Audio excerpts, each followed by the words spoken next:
హస్బెండ్‌కి భయపడి ఎవరైనా కొంచెం వాసనొచ్చిన బిర్యానీ మొత్తం తినేస్తారా? నేను తినేసానండి. ఒకరోజు ఏమైందంటే మేము పనుందని చెప్పేసి చిత్తూరుకెళ్ళాము. వచ్చేసరికి రాత్రయిపోయింది. మా ఆయన నాకు నైట్ ఫుడ్డొద్దు అనంటే, నాకు బిర్యానీ కావాలి అనన్నాను. సరే అని ఒక హోటల్ దగ్గర ఆపారు. ఈ హోటల్‌లో హైదరాబాద్ బిర్యానీ బాగుంటుందంట. నీకేది కావాలి అనంటే, ఆహా! నాకు హైదరాబాద్ బిర్యానీ వద్దు. నాకు ఫ్రై పీస్ బిర్యానీనే కావాలి అనన్నాను. మా హస్బెండ్ వద్దు ఇక్కడ బావుండదేమో. ఇదంత ఫేమస్ హోటల్ గూడా కాదు. మనము ఇక్కడ ఏది ఫేమస్సో అదే తీసుకుందాము. మళ్ళీ టేస్ట్ చెడిపోతుంది అన్నాడు. అహా! లేదు లేదు నాకు ఫ్రై పీస్ బిర్యానీనే కావాలి అని జెప్పేసి పార్సెల్ కట్టించుకొని వచ్చేసినాను.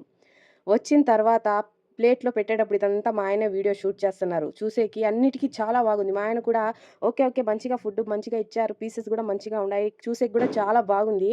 కలర్ కూడా బాగానే ఉంది. ఇక ఫుడ్ టేస్ట్ బావుంటుంది అనుకున్నారు. ఒక్క ముద్ద పెట్టుకున్నానండి. అంతే ఇంక బ్లాస్టే. అది పూర్తిగా ఏమి చెడిపోలేదు. అంటే మధ్యాహ్నం చేస్తారు కదా! అది ఈవినింగ్ అయ్యేకొద్దరికి లైట్‌గా స్మెల్లొచ్చేస్తుంది. అలా స్మెల్లొస్తూ ఉంది.